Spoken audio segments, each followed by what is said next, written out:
YTN 라디오 이동현 뉴스 정면 승부 4부 시작하겠습니다. 매주 화요일 스튜디오를 법정으로 이동합니다. 박장재소, 박지훈 변호사, 장윤미 변호사 나왔습니다. 어서 오십시오. 네, 안녕하세요. 예. 자, 속보로 공수처가 손준성 검사에 대해서 구속영장을 재청구했다. 네. 이따가 다시 얘기하기로 자세한 거는 네. 하고요. 우선 검찰이 50억 클럽 수사에 속도를 내는 것 같다. 대장동욱 사건. 곽상도 전 의원에 대해서 구속영장을 청구했습니다. 그렇습니다. 구속영장 어제 청구가 됐고요. 영장실질심사가 내일 진행될 예정입니다. 주된 내용은 뇌물죄는 아니고요. 예. 알선수재 혐의입니다. 특정경제가중처벌법상의 알선수재는 뭐냐면 금융기관에 이제 종사하는 사람한테 알선을 해서 뭐 돈을 받았을 때 성립하는 범죄입니다. 지금 50억. 영장사항으로는 28억 정도가 돼 있어요. 세금 떼고. 예. 27, 8억을 받았는데 그 대가로 이제 하나 금융회사에 뭐 하천대유 관련된 그 심포지엄 관련된 뭔가 알선한 거 아니냐라는 게 주된 영장 기재 내용입니다. 예. 자, 그러면은 곽상도 의원은 한 번 조사받았나요? 소환돼서? 그렇죠. 소환 예. 조사는 한 번 이루어졌습니다. 예. 그래서 알선수재인데 다들 뇌물죄가 되지 않을까? 50억을 어쨌든 아들 통장을 받았으니까. 근데 그게 아니라 알선수재다. 그러니까요. 사실 이게 뇌물은 대가성이 입증이 돼야 되는데 이게 검찰이 이 부분과 관련해서 곽상도 그렇다면 그 당시에 50억 원과 관련해서 그 화천대유와 관여가 됐었던 시점의 지위가 뭐였느냐. 2015년도경에 대한법률구조공단 이사장이었습니다. 그렇다면 이 이사장직에서 본인의 뭐 공직을 이용해 가지고 어떤 대가로 50억 원을 취득했다. 이렇게 보기는 좀 어렵다는 게 수사기관의 판단이었던 것 같고 예. 그렇다면 이 핵심은 하나은행 컨소시엄 구성에 도움을 주고 이것이 유지되도록 하는데 거기에 대한 대가로 예. 뭐 이 녹취록에 따르면 이 화천대유 일당들이 뭐 이거 직접 주면 문제가 생길 수 있으니까 아들한테 뭐 배당 형식으로 주자 뭐 이렇게 뭐 이야기를 했다라는 거잖아요. 예. 그렇다면 뭔가 하나은행의 영향력을 행사하는 거에 대한 반대급부로 이 돈을 받았을 거다. 그렇다면 박지훈 변호사님께서 말씀하신 것처럼 이 금융기관에 뭔가 알선을 하고 거기에 대한 반대급부로서 돈을 수령했기 때문에 알선수재 혐의로 방향을 검찰이 튼 것으로 보입니다. 그게 어떻게 증거가 있을까요? 그 저는 이제 내일 예. 내일 실제 심사를 하면 예. 다음 날이나 그날 자정 무렵에 막 발부가 여부 결정날 것 같은데 예. 일단 두 가지가 좀 그래요. 결국 시작 자체가 이거였거든요. 만약에 처음에 50억 클럽 얘기하면서 제일 문제됐던 게 이 곽상도 전 의원의 아들 문제. 말도 안 되는 50억 태우지기 말이 되냐. 그때부터 시작했는데 그때도 대가성 입증이 안 되면 알선으로 가야 되는 거 아니냐 얘기가 됐는데 돌고 돌아서 2달 만에 그냥 알선 정도가 됐어요. 소명이 됐으면 모르겠는데 그냥 이게 시간도 이제 다 됐고 그래서 만약 한 거라 그러면 영장 발부를 자신하긴 좀 어렵지 않나 생각도 들어요. 게다가 이 관련돼서 김만배, 남욱 전부 다 한번 뭐 영장 쳤을 때 다 기각 한 번씩 됐죠. 예. 김만배 씨도 그렇고요. 예. 남욱은 처음에 취지도 아예 못했고 이 영장 청구 자체를 안 했었죠. 그러니까 그럴 가능성을 좀 배제할 수 모릅니다. 어떻게 수사가 진행되는지 모르지만 저희가 그냥 두 가지 정도죠. 시작할 때 이거였는데 결국 이거였다. 두 번째 영장이 좀 늦게 된 거 아니냐. 그런 걸 봤을 때는 쉽지 않을 것 같다는 생각도 많이 들기도 하고요. 그럼 뭐 곽상도 전 의원마저 영장이 기각되면은 이거 정말 부실 수사다 이런 얘기가 나올 수밖에 없죠. 당연히 나올 수밖에 없을 것 같고 곽상도 전 의원의 영장 발부 여부와 관련해서 뭐 증거인멸과 도주 우려는 뭐 전직 의원 신분이니까 뭐 높지 않다고 당연히 법원도 판단을 할 거고 증거인멸 여기에 가장 명징한 증거는 50억 원이 건너갔던 사실관계거든요. 예. 근데 그것은 뭐 다툼이 없는 사실이고 그렇다면 범죄의 소명 정도 지금 하나은행 회장과는 뭐 일면식도 없다 이렇게 굉장히 그 범인 일체를 부인하고 있는데 그것을 반박할 수 있는 증거를 뭔가 검찰이 확보했다면 그 증거에도 불구하고 부인하면 그것은 사실 대단히 좋지 않은 요소로 판단을 받을 텐데 거기까지 수사가 미쳤는지 영장 아마 발부 여부를 좀 기다려 봐야 될 것 같습니다. 예. 그래요. 자, 55 클럽에 대한 조사도 이어지고 있다는데 비공개 소환으로 다 했는 것 같아요. 그렇습니다. 지금 뭐 비공개로 불러서 이게 특혜 아니냐 이렇게 뭐 지금 의혹 제기도 나오고 있는데 예. 일단 지난 26일 박영수 전 특검 소환돼서 조사를 받았고요. 그리고 홍성근 회장, 머니투데이 회장이죠. 50억 클럽의 또 당사자로 지목이 된 바 있기 때문에 검찰에서 조사를 받았습니다. 일단 박영수 전 특검 같은 경우에는 화천대유와 너무 여러 지점에서 접점이 지금 나오고 있는데 일단 본인의 친인척 계좌로 화천대유 측으로부터 김만배 씨로부터 109억 원을 받습니다. 예. 그런데 이 중에 100억 원이 건설업자 나모 씨한테 가는데 이게 회유용이다 뭐 이런 또 추측도 나오고 있고 이 중에 일부는 또 뭐 정치권으로 흘러갔다 김만배와 남욱이 다시 수표 등등으로 뭐 받아갔다 이렇기 때문에 이 자금 흐름을 살펴봐야 되는 측면이 하나가 있고요. 또 그 딸이 화천대유에서 근무하기도 했고 딸이 시세보다 싼 가격에 아파트를 분양받기도 했고 그러니까 여러 의혹의 당사자이고 지금 홍성근 머니투데이 회장 같은 경우에는 여러 차용 관계가 김만배 씨랑 있었던 것으로 예. 지금 드러났습니다. 일단 본인은 차용증 제대로 썼고 상환도 이루어졌기 때문에 정상적인 금전 거래다라고 해서 아마 이 부분도 검찰이 들여다볼 것 같습니다. 일단은 뭐 주말간에 불렀던 것 같아요. 예. 그러다 보니까 야 검사 출신이나 이런 사람들은 모르게 주말에 불러서 조사하는 거 아니냐 이렇게 특혜 아니냐 예. 이런 뭐 논란이 있긴 한데 사실은 형사소송 규칙을 좀 바꾸긴 바꿨어요. 가급적이면 비공개하기로 했던 거 조국 전 장관 있을 때 바꾼 걸로 제가 알고 있는데 그런 원칙에 따라가는 거는 맞는데 뭐 그럼에도 불구하고 지도세도 모르게 이렇게 조사받고 오는 경우는 글쎄 뭐 좋은 현상이긴 하지만 조금 어색하다. 혹시나 검사 출신이라서 뭔가 좀 봐준 게 아니냐 이런 얘기가 나올 수밖에 없지 않을까 생각이 듭니다. 예. 어쨌든 관련된 사람은 법조인 아니면 언론인이에요. 그렇죠. 다 똑같아요. 법조인의 언론이. 일반인들은 기자들이 다 압니다. 조사받으러 갔는지 안 갔는지. 그리고 주말에 받기는 좀 어렵고요. 평일날 받죠. 예. 자, 법조인과 언론인들이 카르텔을 묶어서 이렇게 서로 끼리끼리 주고받고 하지 않았느냐 이게 핵심 의혹인데 그것도 50억이란 큰 금액을 그렇습니다. 검찰 조사가 어떻게 되는지 좀 지켜보고요. 고발 사주 이야기도 좀 해보죠. 자, 오늘입니다. 공수처가 고발 사주 손준성 씨에 대해서 한 달 만에 구속영장을 재청구했다. 이미 기각이 한번 됐습니다. 예. 그때는 체포영장 이후에 별다른 어떤 내용 없이 다시 구속영장 청구를 해서 좀 많은 쪽에서 뭐가 있나? 첫도 공수처에 구속영장 청구했거든요. 예. 기각이 됐는데 이번에는 조금 다른 측면이 있어요. 예. 그 사이에 이 판사 사찰 문건 관련된 직권남용죄도 추가가 됐고요. 예. 또 그거 관련해서 압수수색도 했던 바가 있습니다. 대검에 대해서.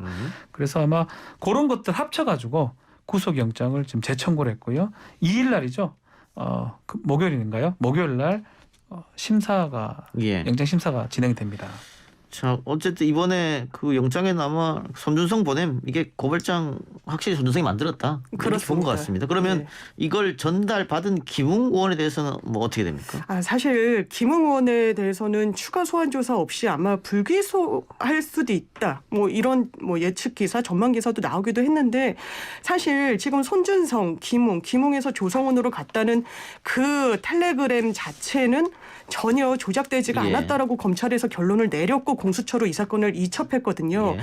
물론 공수처에서 그렇다면 고발장을 누가 썼는지 실질적으로 누구의 어떤 지시를 받았는지에 대해서는 규명을 잘 못한 측면이 있습니다. 하지만 손준성 검사를 기소를 한다면 사실 짝꿍 관계거든요. 김웅 의원 같은 경우에는. 근데 김웅 의원만 소환을 한 차례만 하고 기소조차 하지 않는다? 그렇다면 이 수사 결과에 대해서는 납득하는 분들이 많지 않을 거라고 생각이 들고 지금 지시 관계와 관련해서도 그 당시에 손준성 당시 수사정책 그 담당관실에 있을 때 윗선이라는 거는 이게 대검의 사실상 검찰총장을 아주 지근거리에서 보좌하는 직책이었기 때문에 대검 차장 아니면 검찰총장밖에 있지가 않았습니다. 예. 사실 성명불상자로 특정이 제대로 되지 않았다라고 하지만 윤석열 당시 검찰총장 아니면 대검 차장 둘 중에 하나라는 거거든요. 이 부분에 대해서 수사가 매듭이 잘 지어지지 않는 게 좀 아쉽습니다. 예. 자, 어쨌든 이제 2일 날 영장 실질 심사를 하게 돼 있는데 이 공수처에서 손준성 검사에 대해서 구속영장을 한번 쳤다가 기각당했는데 이번에 재청구하는데 또 기각당하면 이거 굉장히 망신 아닙니까? 완전 망신. 그래서 예. 저는 뭐 조심스러운 얘기긴 한 오늘 뭐 이게 예상하는 파트는 아니지만 예. 이거는 조금 발부에 무게를 두는 게 아닌가. 이거 기각되면 안 돼요. 그러니까 공수처로서 나름의 증거를 잡았으니까. 그렇죠. 이거는 아예 무리수를 둘 이유가 없는 거거든요. 어차피 기각된 거 특별한 거를 발견하지 않고 사정 변경이 없는 상황에서 예. 영장을 청구할 이유가 없어요. 그렇다면 지금은 아마 80~90% 이상 좀 확신을 두고 영장을 청구했다 보는 게 맞는 것 같습니다. 저도 그랬으면 좋겠는데 공수처가 수사하는 걸 보면 대단히 미진해요. 부족하고. 왜냐하면 김웅 의원 같은 경우에 압수수색이 위법하다라고 해서 준항고하지 않았었습니까? 예. 이게 받아들여졌다는 건 사실 수사기관으로서는 치명적인 거예요. 이게 영장을 집행할 당시에 압수수색 현장에서 당연히 입회를 보장해줘야 되는데 입회 보장해주지 않고 범죄 사실에 대해서도 정확하게 고지를 해야 되는데 일부 범죄 사실만 이야기를 했고 압수물 대상에 적시되지 않은 부분 서류까지 들여다봤다라는 것은 사실 수사의 ABC 물론 원칙을 지키는 게 어렵지만 그럴수록 지켜야 되는 게 원칙이지 않습니까? 그 부분을 제대로 못했기 때문에 공수처가 이런 좀 비판도 자초하고 있는 측면이 있지 않나 생각됩니다. 알겠습니다. 근데 이게 압수수색을 했는데 이게 부당하다고 준항고하고 이런 제도가 있는지도 일반인들은 잘 모르는데. 준항고로 처음 들어볼 거예요. 일반인들은. 검사의 처벌에 대한 불복 절차 준항고입니다. 야, 이 법잘들끼리 있으니까 이런 일. 그러니까 우리도 잘 안 쓰는 용어예요. 항고, 항소, 준항고, 재항고 뭐 여러 가지 용어들이 있는데 준항고는 검사의 처분에 대해 다투는 건데 저희도 해본 적 없습니다. 왜냐하면 검사한테 밑보이면 안 되니까 안 못하는 되죠. 거죠. 이거 재판 나중에 수사받고 재판 받아야 되는데 이런 쓸데없는 저희가 봤을 때 어차피 그걸로 증거 확보 못했으면 그만인 거지. 굳이 준항고를 통해서 압수수색을 영장 취소하는 경우는 드물긴 한데요. 형사소송법에 있는 제도이긴 합니다. 그래요, 알겠습니다. 자, 근데 이게 만일 아까 저희가 이야기한 대로 다시 영장이 기각되면 이거는 공수처로서는 이거 수사 집단의 무능으로 이어질 수밖에 없고 치명적이고. 근데 만약에 영장이 받아들여지면 이거는 또 윤석열 후보한테도 치명타가 될 수 있는. 그렇죠. 상당히 중요하죠. 그래요. 2일 날 어떤 결과가 날지 두고 보겠습니다. 또 검찰이 권오수 도이치모터스 회장을 이번 주 중에 재판에 넘길 것으로 보입니다. 그렇죠. 여기도 마찬가지로 지난 16일 날 구속이 됐고요. 5일 날이 구속기간 만료 날입니다. 자본시장법 위반 시세 조정이 주된 혐의고요. 주가 조작 또 더 포함된 게 있어요. 본인의 회사에 대한 횡령, 배임까지 지금 있기 때문에 아마 영장에 기재된 거대로 하더라도 구속 기소가 지금 불가피한 상황이고 다만 이제 이정필 씨 같은 경우는 이미 좀 시간이 많이 지났거든요. 예? 더 빨리 구속기가 만료되기 때문에 권오수 회장보다 더 빨리 기소가 될 가능성이 있지 않을까 생각이 듭니다. 예. 자, 그런데 검찰이 권오수 회장의 부인도 불렀다는데 그 이유는 그렇습니다. 뭡니까? 사실 이 부인도 키맨이라고 볼 수 있는 게 지금 김건희 씨가 뭐 통정 매매를 했다, 거짓으로 거래를 했다라고 하지만 정말 이례적인 거래를 한 게 그 블록딜 형식으로 두창섬유라는 회사로부터 도이치모터스 주식을 8억 원어치를 삽니다. 이 블록딜이라는 거는 이 장내 시세에 안 잡히게 장외에서 처리를 하는 거예요. 대량으로 물량을 매수하면서. 그런데 이 두창섬유가 권오수 씨의 가족 회사고 이런 블록딜 매매가 있었을 당시에 두창섬유의 대표가 지금 그 부인인 권오수 씨의 부인인 안모 씨였습니다. 그래서 경찰이 예전에 내사를 했을 때 이정필 씨가 이런 진술을 했다라는 거예요. 이 김건희 씨가 권오수 회장 부인 안모 씨가 두창섬유 대표로 있을 때 8억 상당 주식 이게 24만 주거든요. 이걸 블록딜 형식으로 취득했다. 그런데 이게 2009년 한 5월경인가 그런데 이게 주식 허위 조작 매매를 했던 그 시점 내에 있는 행위였거든요. 그렇다면 이 안모 씨도 상당히 이 김건희 씨의 관여 정도에 대해서도 알고 있을 가능성이 좀 있습니다. 예. 자, 지금 이정필 씨도 구속됐고 이정필 씨는 김건희 씨로부터 10억 원과 통장을 받았다는 사람이고 게다가 권오수도 이제 재판으로 넘어가는 것이고 권오수 회장 부인도 방금 얘기한 것처럼 검찰 조사를 받았습니다. 김건희 씨는 안 받냐 그러면? 늦어요. 그래도. 참 이제는 저도 뭐 이 얘기를 너무 많이 해서 딴 데서 제가 이제 말씀드리는 거는 어떤 수사 패턴상 조사가 지금 불기소를 하더라도 해야 되는 시간을 지나버렸거든요. 정말 마지막 시간은 이정필 씨 기소 때까지예요. 그게 12월 1일입니다. 만료날이. 내일이죠. 내일. 너무 더 늦어도 이건 권노수 회장 기소 때까지 기다릴 수도 없는 거고 범죄가 없다 하더라도 이만큼 진술이 된 이상 불러서 확인을 해서 불기소를 해야 되기 때문에 예. 좀 너무 늦은 것 같은데요. 늦어도 이번 주 다음 주까지는 해야 되는데 자 계속 이게 방송 나와서 계속 다음 주 가다 보니까 예. 그게 한 3주 지나버려가지고 글쎄 모르겠으면 검찰의 수사 패턴을 좀 이해하기 조금 어렵은 측면이 있습니다. 근데 이 관련자들 구속 영장에는 김건희 이름이 나오지 않는다. 없죠. 예. 그럼 공소장에는 나오느냐?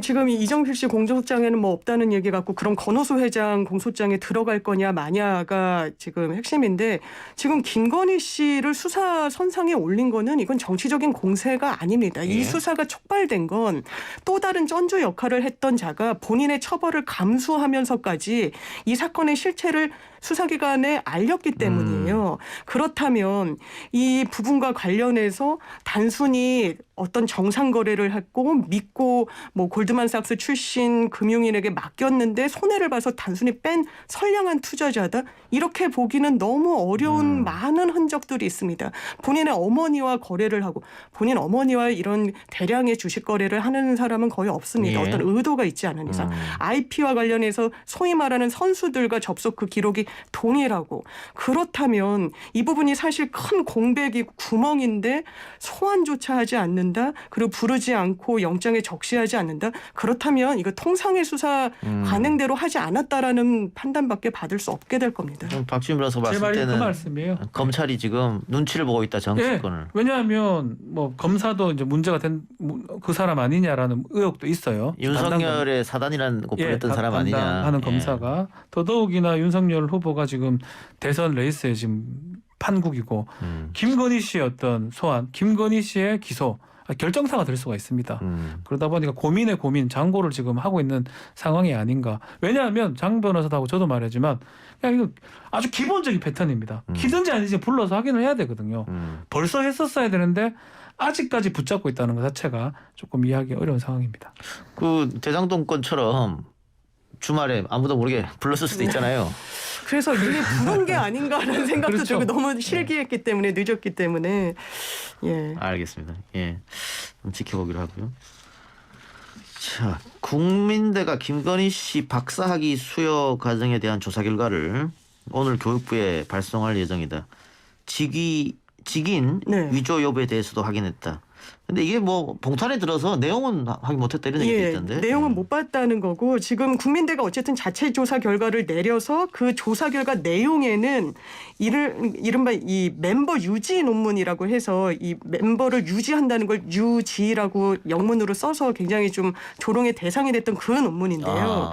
이 논문을 이제 검수를 하지 않습니까? 여러 예. 교수들이 예. 한 5명 정도의 교수가 이제 본인의 직인을 찍고 이 실제로 자필로 본인의 이름을 쓰는데 이 부분을 캡처한 그 보도 사진을 보면 사실 한 사람이 쓴 글씨가 아닌가라는 의혹이 필체가. 제기가 예. 되고 있습니다. 그래서 이 부분도 예전부터 논란이 됐는데 이 직인도 사실 그렇다면 이 교수들이 찍은 게 아니라 뭔가 제3자가 찍은 거 아닌가라는 부분까지도 사실상 국민대에서는 결론을 낸 것으로 알려지고 예. 있어서 이게 교육부로 지금 건네간 상황입니다. 아니 뭐 일단 제목부터 아까 말씀하신 것처럼 유지를 YUJR 이렇게 쓰는 경우가 네, 어디 있습니까? 없죠. 그것도 논문에 이게 뭐 있을 수 없는 일인데. 근데 그 우리 지난번에 얘기했던 것 같은데 이게 만일 허위로 드러난다고 하더라도 뭐 형사적으로 처벌은 불가능하다. 그렇죠. 지금 시간도 많이 지났고요. 그러니까 도덕적으로는 네. 상당히 문제가 있다. 이거는 뭐 사실 일반인도 그렇죠. 유지했으면 문제되는 예. 거고 하기 취소까지 한번 고려해 봐야 되는데 더더군다나 대선의 후보입니다. 후보의 아내죠. 부인이라 그러면 이거를 뭐 어쨌든 본인이 밝히거나 하는 상황이 돼야 되지 않겠나 좀 싶습니다. 사과를 하든가. 네. 그렇죠. 예. 뭐 연예인들도 뭐 논문 표절 이렇게 해서 아니 뭐 연예인들이 그렇죠. 이거보다 더 자숙에 덜하게 뭐 들어가죠. 표절했다고 해가지고도 가수 활동 못하는 사람도 있잖아요. 방송에 못 나오고 그런 분들도 계시니까. 그렇죠.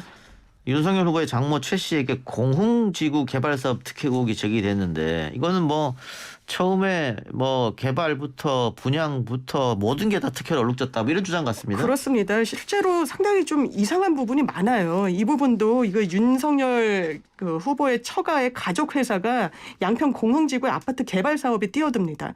그리고 한 100억 원의 이득을 얻었는데요. 개발 이익 부담금을 전혀 내지 않았습니다. 개발 이익 부담금이 처음에는 부과가 됐는데 뭐 2번인가 이의를 하면서 결과적으로는 0원이 된 건데 이 부분과 관련해서 양평군이 너무 특혜를 줬던 거 아니냐라고 하는데 그 당시에 양평군수가 지금 윤석열 후보 캠프에 들어가 있는 현직 의원입니다. 김성교 의원이라고. 그렇다면 뭔가 정치적인 대가를 바라고 그 당시에도 뭐 윤석열 전 총장 같은 경우에는 현직 검사였으니까요.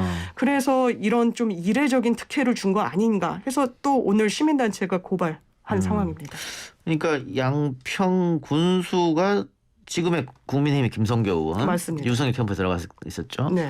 거기다가 당시에 윤석열 후보가 양평하고 가까운 여주지청장, 양평을 관할하는 여주지청장. 양평 관할은 여주지청장이 있었고, 그러면 이 모든 특혜가 윤석열 하나 바라보고 그 윤석열 했을 거 아니냐. 장관한테 준 거 아니냐. 의혹적이죠. 네, 합리적인 의심이 제기될 수 있습니다. 근데 어쨌든 그걸 떠나서 사실 여부를 떠나서 이 사업으로 이 윤석열 후보의 처가는 상당한 돈을 챙겼다. 강특구원 주장에 따르면 한 205억 정도 최소 이 이득을 챙겼다고 합니다.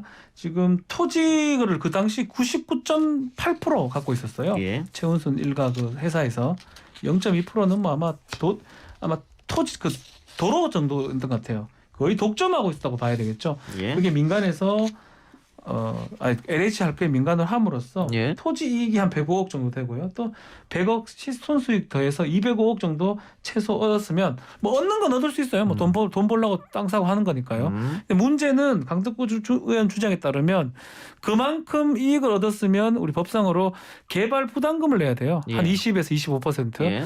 예컨대 한 100억을 벌었으면 한 25억 정도는 내가 공짜로 벌은 거니까 돌려줘야 되는데 그것을 부과를 했을 때 계속적으로 이의 신청을 해서 결국은 0원이 됐고요. 어허. 최근에 이제 이게 언론에 자꾸 제기가 되니까 뒤늦게 양평군에서 1억 한 7, 8점 내라고 지금 나왔어요. 혹시나 이렇게 문제가 자꾸 되니까 이렇게 부과시킨 게 아니냐라고 예. 다시 의혹 제기가 되는 상황입니다. 그러니까 뭐 이 회사 실질적인 오너는 이제 장모 최원순 최원순 씨고 씨죠. 네.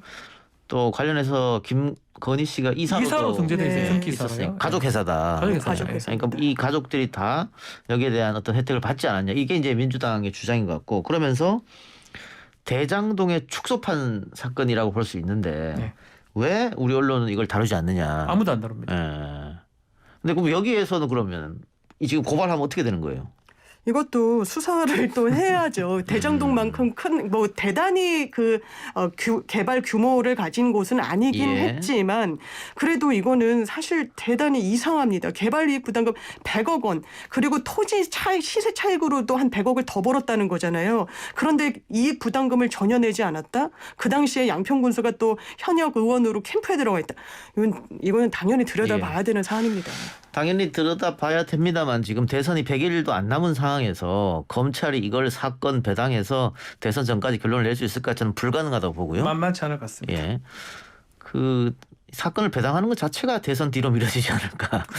뭐 그런 생각도 그럴 수도 있지 않습니까? 그런 생각도 들고 이제 첫 고발이 진행됐으니까 그렇죠.